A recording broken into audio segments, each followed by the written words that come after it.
The last rays of sunlight bathed Fairview Park in hues of gold and soft amber as twilight crept across the horizon. On a worn wooden bench near the playground, 7-year-old Olivia Tran sat alone, her small backpack resting beside her. Her fingers nervously twisted its straps while her companion, a majestic German shepherd named Titan, lay at her feet, eyes scanning their surroundings with military precision. "Mom's running late again. Titan?" Olivia whispered, gently stroking his thick coat. Titan responded not with a whimper of comfort but a low, rumbling growl, his way of saying something wasn't right. From across the parking lot came the unmistakable roar of motorcycle engines. 5 men, clad in leather jackets and helmets, rumbled into the park's entrance, their bikes snarling like mechanical beasts.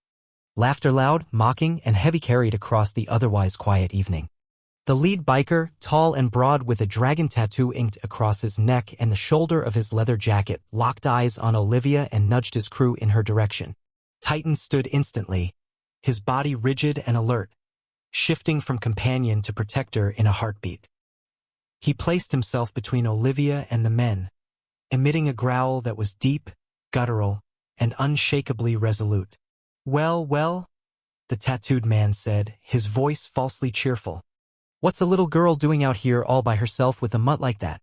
Ain't it past your bedtime, sweetheart?" Titan's growl intensified, ears back, muscles coiled like a spring. The bikers didn't realize they weren't facing an ordinary pet. They had no idea the dog in front of them had once served as one of the most decorated K-9 units in the state, police-trained, battle-tested, and fiercely loyal. Olivia clutched Titan's fur tighter, her small fingers buried in his thick coat. "My mom's coming to pick me up," she said, trying to sound brave. "She'll be here any minute."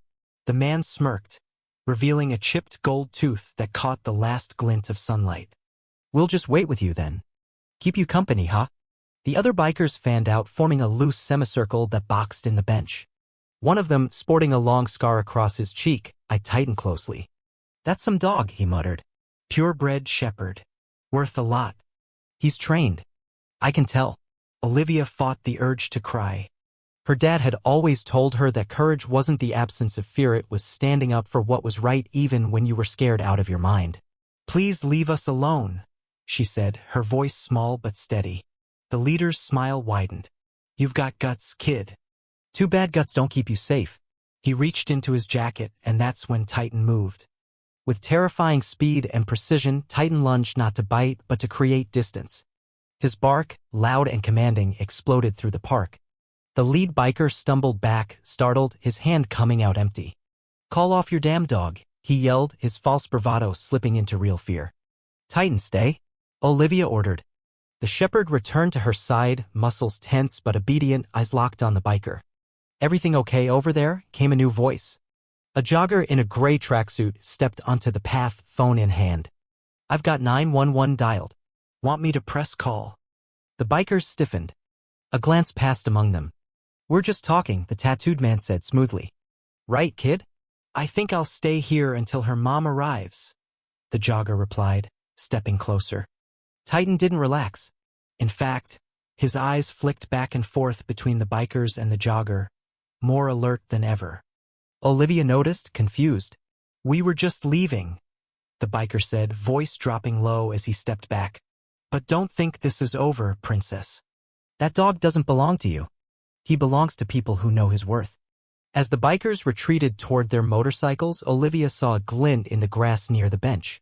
When the jogger wasn't looking, she bent down and picked at UPA heavy metal badge, partially buried under a bush. "You okay?" the jogger asked again. Olivia nodded. "My mom will be here soon." "Thank you."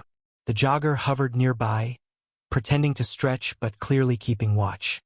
When Olivia finally had a moment alone, she examined the badge in her palm. It wasn't a toy. It was real, official, and ominous. Across the park, the motorcycle engines roared back to life. But instead of leaving, the bikers circled the lot, headlights flashing like predator eyes. The jogger raised his phone again. "I'm calling now," he shouted. "Police are on their way." Whether it was the threat of sirens or something else, the bikers finally peeled away and vanished into the darkness. Olivia clutched the badge tighter.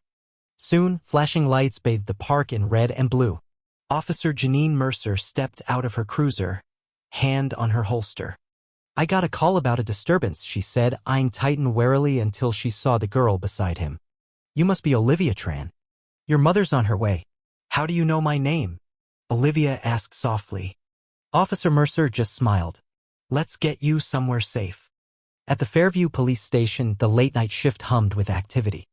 Olivia sat in a plastic chair, her legs dangling. Titan lay at her feet, always alert, always watching. Moments later, her mother rushed through the doors.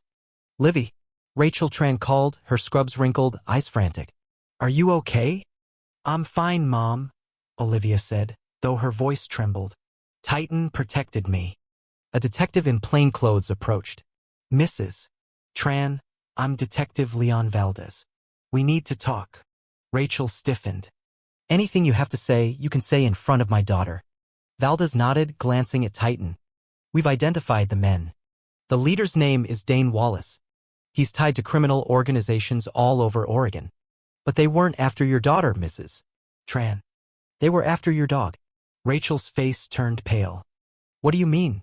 Olivia opened her hand and revealed the badge. Valdez stared at it, his expression darkening. "That's from Special Operations. And it changes everything." Rachel closed her eyes. It's time she knew the truth. "Titan isn't just a retired service dog," she said to Olivia, kneeling. "He was your father's partner." Valdez took them to a private room. Titan never moved from Olivia's side. "Your dad, Officer Daniel Tran, was part of an undercover task force investigating human trafficking," Valdez explained. "Titan was trained for that mission specifically to identify patterns, scents, and behaviors." "He wasn't supposed to die," Rachel added quietly. "They said it was an accident. A car crash. But it wasn't. He was getting too close to exposing Colonel Richard Halston." Valdez nodded grimly. "Halston's high-ranking, politically protected, and dangerous. When Daniel died, Titan was quietly retired and given to you for protection. We believe he holds more than memories. He may carry physical evidence your father collected before his death." Olivia thought about Titan's collar, about the strange way he acted during storms or shadows at night. She remembered what her father once said, sometimes the safest secrets are the ones no one expects. "What now?" Rachel asked. Valdez was already dialing. "We move. Tonight. If Halston's men made contact, we're compromised." They left the precinct through a back entrance and met an agent Rachel recognized. "This is Agent Rosa Delgado," Valdez said. "FBI. She's been working this case for years." As they pulled out into the night, Delgado turned to Olivia. "We're heading to a town called Cedar Hollow. Secluded. Safe. But we have to move fast." They climbed the dark roads in silence. Titan never dozed. He kept his eyes on the rear window, scanning every mile they drove. What awaited them in Cedar Hollow would unveil more secrets, expose betrayals, and demand more courage than Olivia had ever known, but she wasn't alone. She had Titan, and with him she had the legacy of her father. A legacy of truth, justice, and the unbreakable bond between a child and her dog.